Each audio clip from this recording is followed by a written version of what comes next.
Ето я малката топалка. Малката топалка се включва към този маркуч. Малката топалка ми трябва.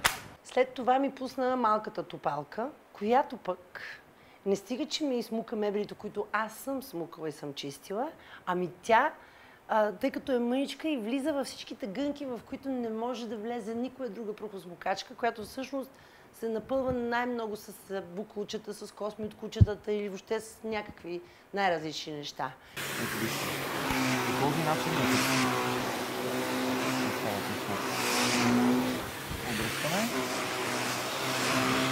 Да ви насмучи ли това нещо?